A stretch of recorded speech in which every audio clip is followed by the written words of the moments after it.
आपके बीच में परम आदरणीय बहन जी आ चुकी हैं। आप सभी लोग हमारे बहन जी का ताली बजा करके एक साथ स्वागत करेंगे, ताली बजा करके सभी लोग। और अब मैं प्रदेश के वरिष्ठ एवं प्रत्याशी मोहन सिंह यादव जी से मैं आग्रह करता हूं कि मान्या बहन जी को बहुजन समाज पार्टी का प्रतीक चिन्ह हाथी देकर के हाथी भेंट करके स्वागत करेंगे।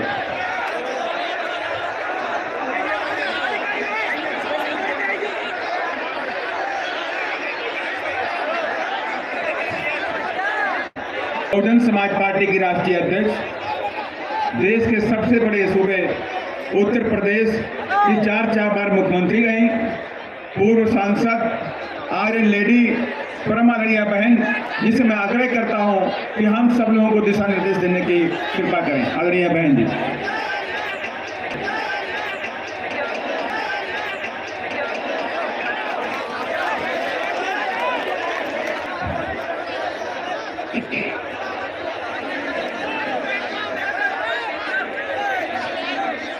चुनावी जनसभा में इकट्ठा हुए बीएसपी के सभी छोटे बड़े पदाधिकारी एवं कार्यकर्तागण, आज आप लोग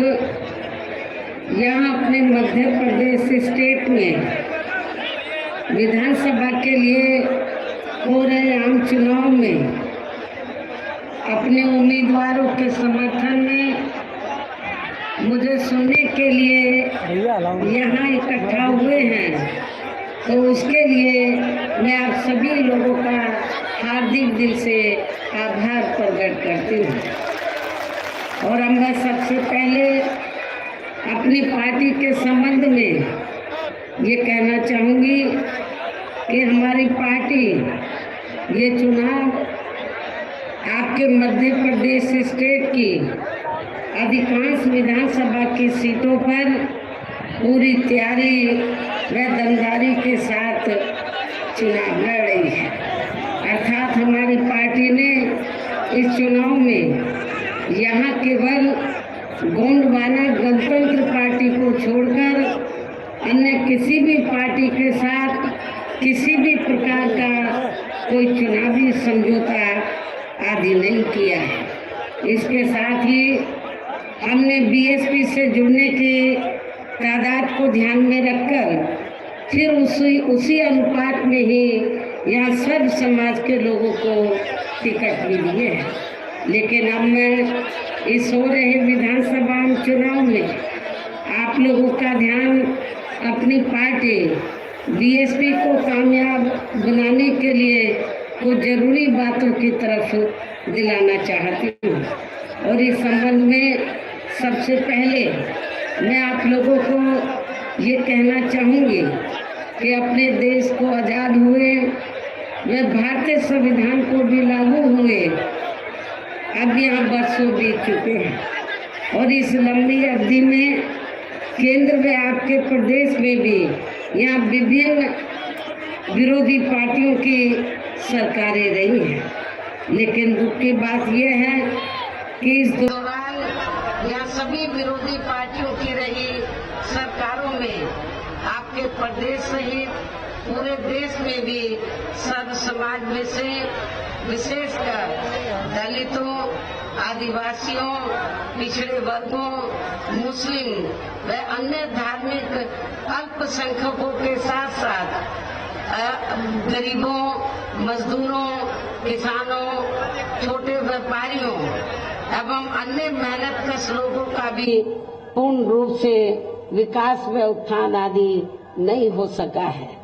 जिनकी सरकारों की नीतियों व कार्यशैली को अब इन्हें और ज्यादा आजमाने की जरूरत नहीं है। और इस मामले में खासकर मैं दलितों, आदिवासियों व अन्य पिछड़े वर्गों के लोगों को ये भी बताना जरूरी समझती हूँ कि इन्हें परम पूज्य बाबा साहब डॉक्टर भीमराव अंबेडकर के कड़े संघर्ष एवं अथक प्रयासों से भारतीय संविधान के तहत मिले कानूनी अधिकारों में से खासकर सरकारी नौकरियों में जो आरक्षण की सुविधा मिली है, तो उसे भी यहाँ शुरू से ही इन वर्गों के प्रति हीन व जातिवादी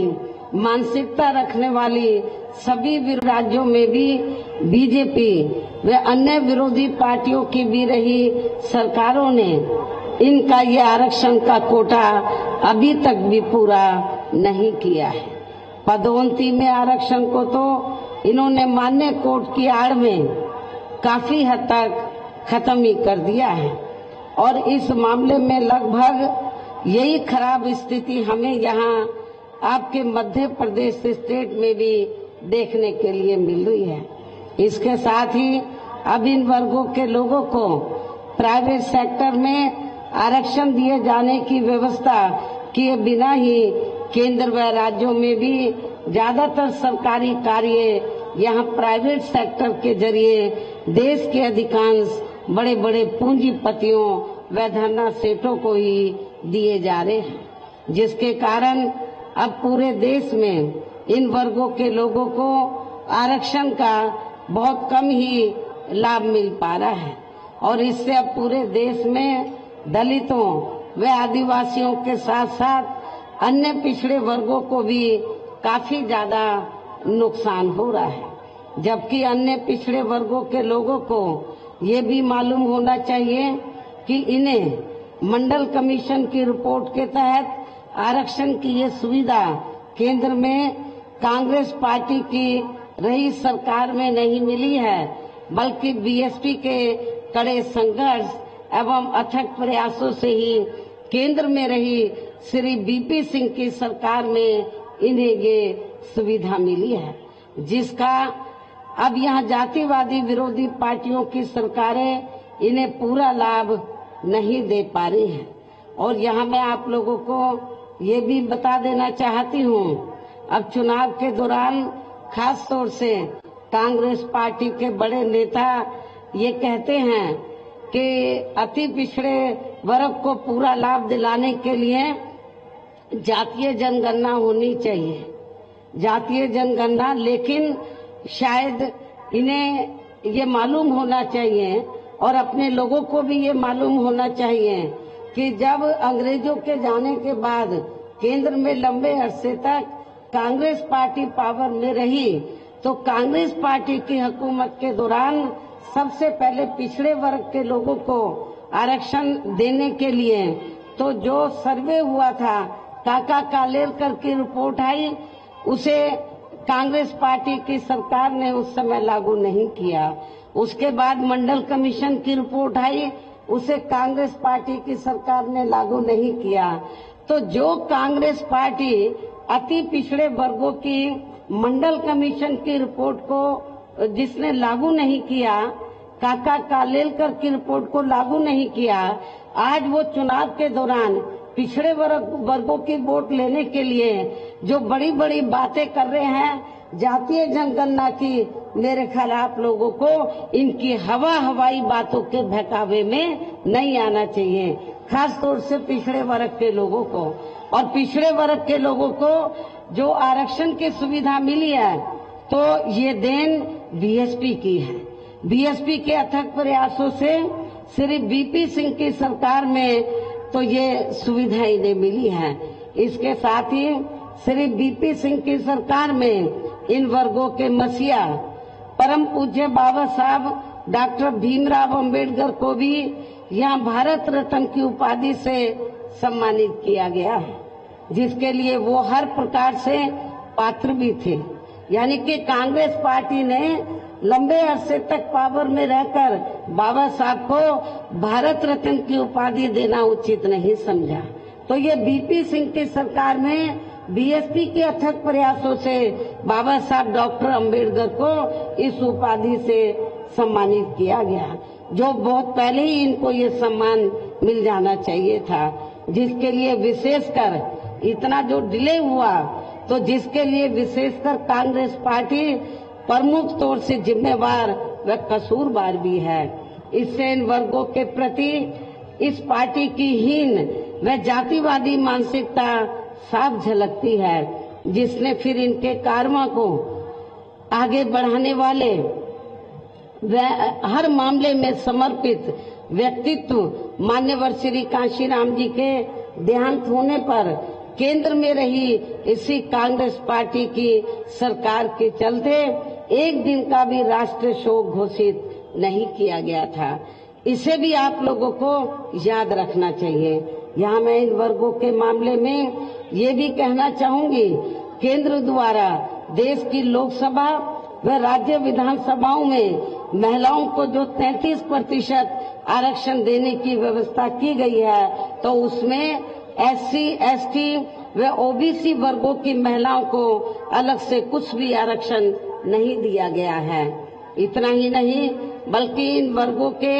लोगों को जुल्म जाति से निजात दिलाने के लिए जो भी अनेकों नियम व कानून आदि बने हैं, तो उन पर भी केंद्र व अधिकांश राज्यों की भी सरकारें सही से अमल नहीं कर पा रही हैं, जिससे अब यह खासकर दलितों व आदिवासियों के ऊपर शोषण करने वाले लोगों का मनोबल और भी ज्यादा बढ़ रहा है। और ये सब हमें यहाँ आपके मध्य प्रदेश स्टेट में भी काफी कुछ देखने के लिए मिल रहा है। इसी प्रकार हमें पूरे देश में मुस्लिम व अन्य धार्मिक अल्पसंख्यक समाज के लोगों की भी हालत कोई खास अच्छी नजर नहीं आती है,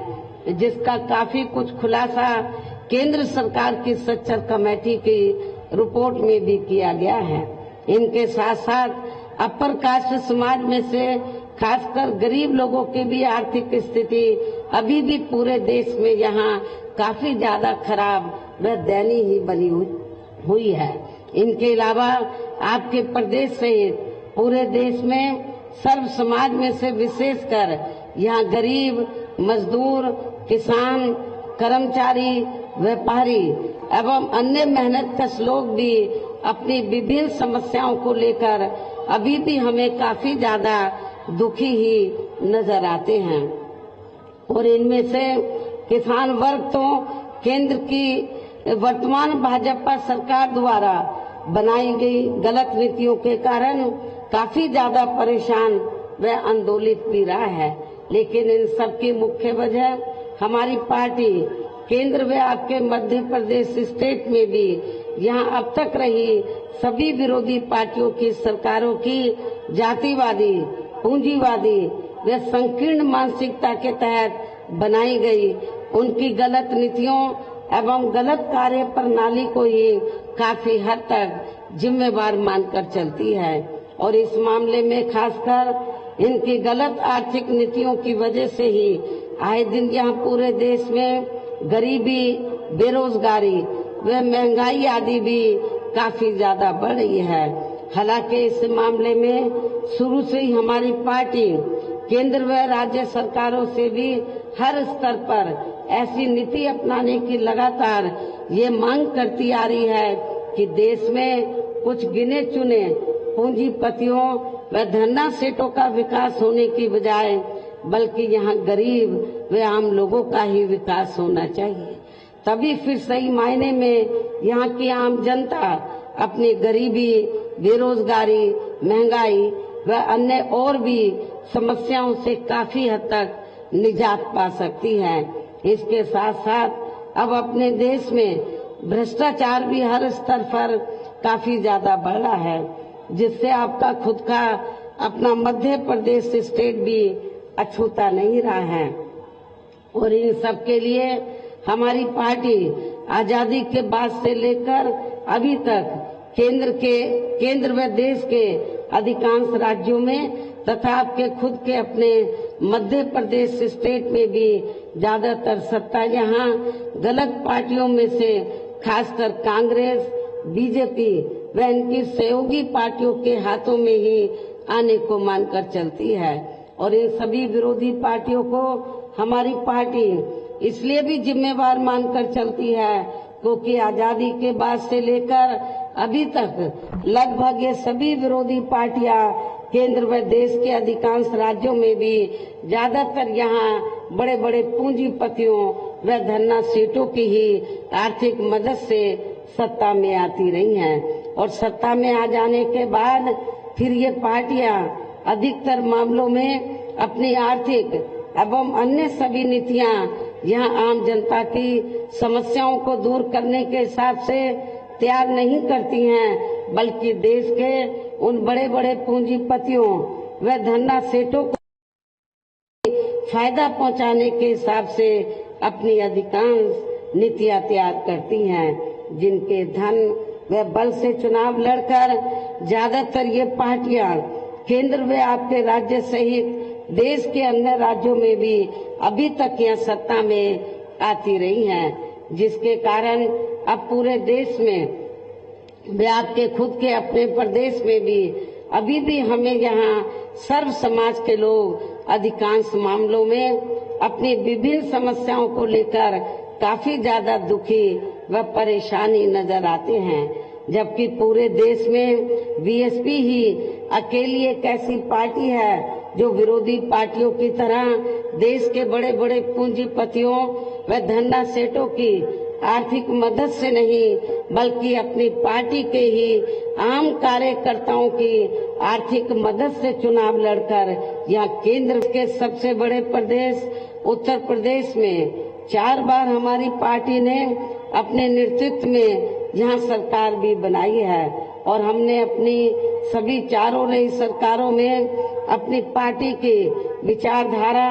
एवं सिद्धांतों के तहत चलकर वैसे तो यहाँ सर्व समाज के हितों का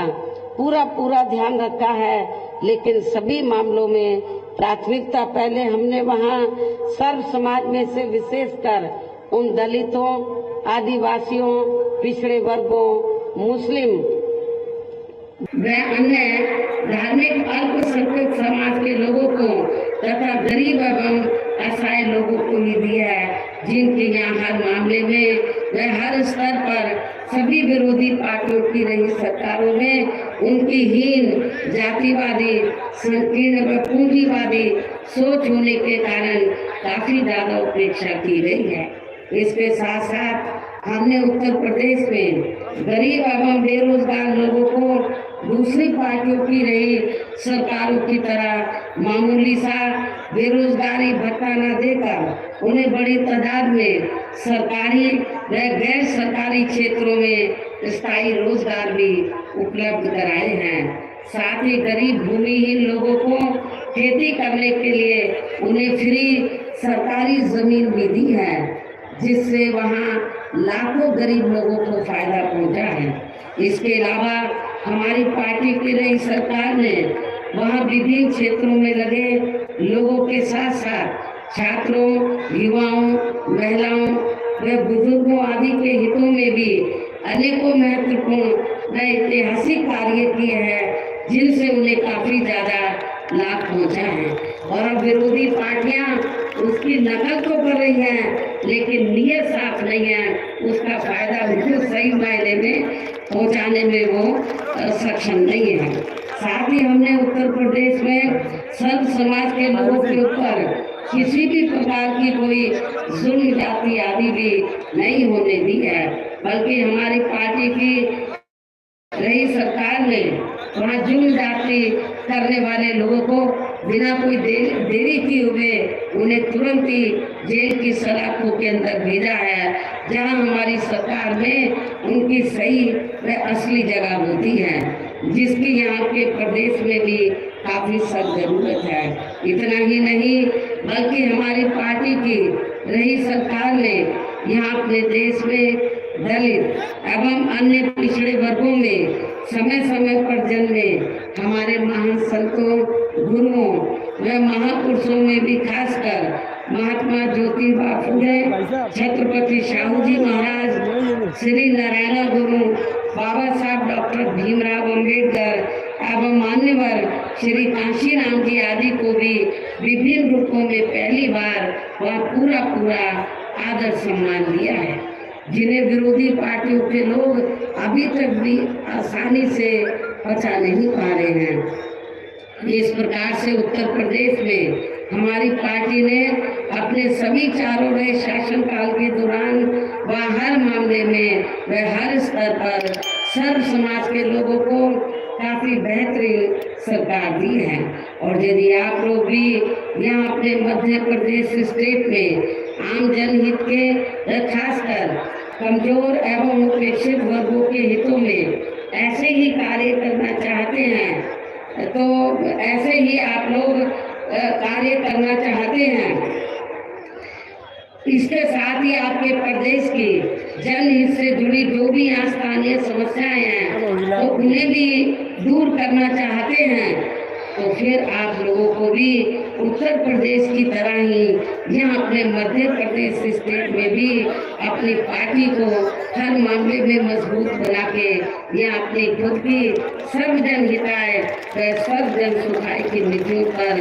आधारित सरकार बनानी होगी। जिसके लिए अब आप लोगों को यहाँ अपने मध्य प्रदेश स्टेट में इस समय विधानसभा के लिए हो रहे आम चुनाव में अपनी पार्टी का बेहतर रिजल्ट लाना होगा। और इसके लिए आप लोगों को वोट पड़ने पर यहाँ सत्ताधारी पार्टी व अन्य सभी विरोधी पार्टियों के साम दाम दंड भेद आदि हथकंडों से भी जरूर सावधान रहना है। और इस मामले में खासकर आप लोगों को विरोधी पार्टियों के जारी किए गए उनके हवाई व प्रलोभन भरे चुनावी घोषणा पत्रों आदि के बहकावे में तो कतई भी नहीं आना है। जिन्हें ये पार्टियां सत्ता में आने के बाद अधिकांश अमल में नहीं लाती हैं, जिस पर से अब जनता का काफी हद तक विश्वास ही उठ गया है। इसलिए हमारी पार्टी किसी भी चुनाव में अपना कोई भी चुनावी घोषणा पत्र आदि जारी नहीं करती है। वैसे भी हमारी पार्टी कहने में बहुत कम बल्कि कार्य करके दिखाने में ही ज्यादा विश्वास रखती है। अर्थात जो कहती है तो उसे करके भी दिखाती है। और ये सब हमने उत्तर प्रदेश में करके भी दिखाया है। और अब मेरा यही कहना है कि आप लोगों को अपने खुद के व अपने मध्य प्रदेश स्टेट के भी हित में यहाँ अपनी पार्टी बीएसपी की ही सरकार बनाना बहुत जरूरी है। तभी फिर यहाँ के प्रदेश में परम पूज्य बाबा साहब डॉक्टर भीमराव अम्बेडकर एवं मान्यवर श्री काशीराम जी आदि का भी अधूरा रहा सपना सही साकार हो सकता है, जिन्होंने कदम कदम पर अनेकों कष्ट झेलकर अपनी पूरी जिंदगी या खासकर कमजोर एवं उपेक्षित वर्गों के लोगों को अपने पैरों पर खड़ा करने के लिए समर्पित की है। जिसे भी खास ध्यान में रखकर अब आप लोगों को यहाँ अपने प्रदेश में विधानसभा का आम चुनाव लड़ रहे अपने उम्मीदवारों को जो यहाँ मंच पर बैठे हैं, कुछ सामने भी शायद बैठे हैं, तो मेरी आप लोगों से पुरजोर अपील है कि आप लोगों को अपने इन सभी उम्मीदवारों को अपनी बीएसपी पार्टी के हाथी चुनाव चिन्ह के सामने वाले बटन को दबा के इनको जरूर कामयाब बनाना है, जिताना है। और इसके लिए आप लोगों को वोट पड़ने वाले दिन अब आप लोगों को वोट पड़ने वाले दिन अपने सभी कार्य छोड़कर वे अपने अपने पोलिंग बूथों पर समय से पहुंचकर अपना वोट डालने के लिए जरूर जाना है। और इस मामले में हमारी महिलाएं जो मुझे सुनने के लिए बड़ी तादाद में आई हैं, वो भी पीछे नहीं रही, वो भी अपना वोट डालने के लिए सुबह जरूर जाएंगी। इसके साथ ही अपनी पार्टी का एक भी वोट पढ़ने से न रह जाए तो उसका भी आप लोगों को विशेष ध्यान रखना है। इस प्रकार से आप लोगों को अपनी पार्टी को कामयाब बनाने का हर संभव पूरा प्रयास करना है, जिसके लिए तो आपके स्थानीय नेताओं के साथ साथ केंद्र से भी भेजे गए श्री राम जी गौतम से इनके अन्य सभी साथी पूरे जी जान से यहाँ लगे हुए हैं। काफी लंबे समय से यहाँ लगे हुए हैं कि मध्य प्रदेश में जब असेंबली का चुनाव होगा या इसके बाद पार्लियामेंट का चुनाव होगा तो इन चुनावों में बीएसपी का अच्छा रिजल्ट आना चाहिए। पूरे जी जान से मेहनत से लगे हैं। और इतना ही नहीं तो मैंने अपने आने से पहले तो यहाँ श्री आकाश आनंद को भी मध्य प्रदेश में जगह जगह भेजा है, तो उसने भी मीटिंगें ली हैं। मुझे पूरी उम्मीद है कि आप लोग इनकी मेहनत को ध्यान में रखकर तो जो भी हमने उम्मीदवार चुनाव के मैदान में उतारे हैं उनको आप लोग जरूर कामयाब बनाएंगे। इस उम्मीद व खास अपील के साथ ही अब मैं अपनी बात यही समाप्त करती हूँ। जय भीम व जय भारत।